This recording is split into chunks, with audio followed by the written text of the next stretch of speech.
Yes, I have not had the pleasure of your acquaintance.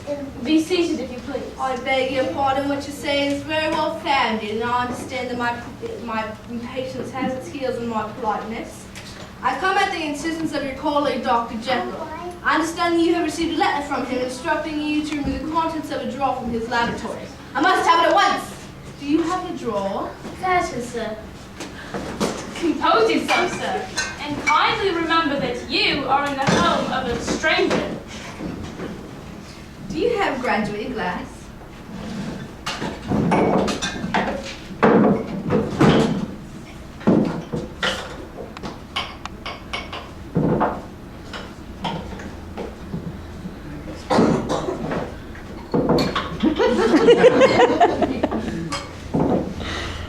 Oh my gosh.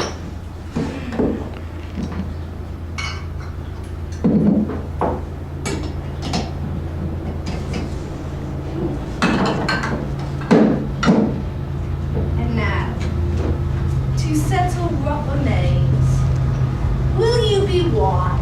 Will you be guided? Will you suffer me to take this glass in my hand and go forth from your home without further parley? Or, has the greater curiosity too much a hand of you? Think before you answer, for it shall be done as you decide, and you shall be left as you were before, neither witcher nor wise, unless the sense of service rendered to a man in mortal distress may be counted as some kind of witches of the soul. Or, if you should prefer to choose a new province of knowledge and new avenues of fame shall be laid open to you, here, in this room, upon this instant. I must know what power you hold over Dr. Jeckyl. His letter indicated to me that his very life, his very soul, depended on the contents of that box.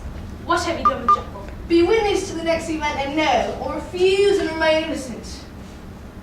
So you speak in enigmas, and you should perhaps not wonder that I hear you with no very strong impression of belief. But I have gone too far in the way of inexplicable service to pause before I see the end. It is well, and you remember your vow. What follows under the seal of our profession. Our profession. Are you a doctor then? No. But a moment and all will be explained. But now, you who have so long been bound to the most narrow material views. And what, sir, may I ask, do you know of my views? You who have denied the virtue of transcendental medicine. You who have derided your superiors. Behold!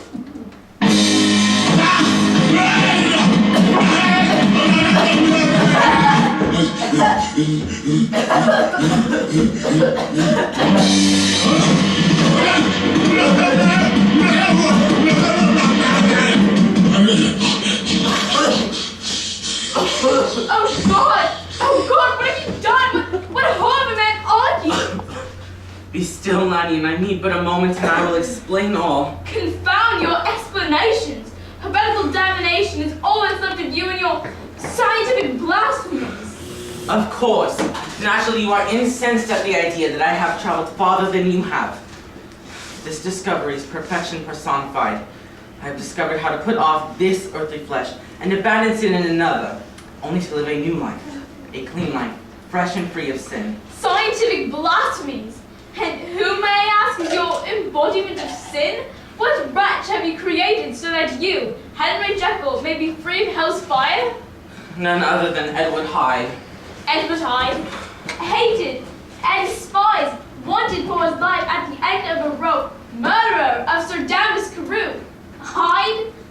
Oh yes, Henry Jeckyl, you are free of sin to create such a murderer and house him in your own flesh. I shall call the authorities at once. Please, Hasty, please. I can amend this wrong I can. I was so close to suppressing the monster altogether, but something has gone wrong. Terribly, terribly wrong. It altogether certainly has gone terribly, terribly wrong. I need more time.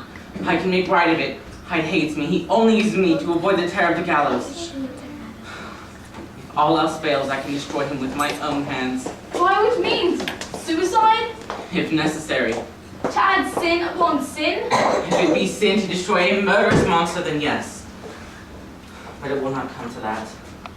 Then why has he appeared? Why has he shown himself in the light of day and obviously tried safety of his own laboratory. Why has he committed murder? Your monster is out of control, Jekyll. Admit it. I admit it. But from this day forward, I shall not leave my laboratory until I have found an answer. Please believe me, Hyde has taken me over in the greatest hour of my weakness, when I sleep. Have mercy, Landing, I will find an answer. Have mercy. And so far as we never see Mr. Hyde again. But the minute I hear mischief from him, that is the end of my mercy. I will confess all to Addison in the letter, and leave it as his door to decide your fate. My conscience dictates it. I only pray for death now to relieve me of this horror. Go! I want nothing more of you. Jekyll, Hyde.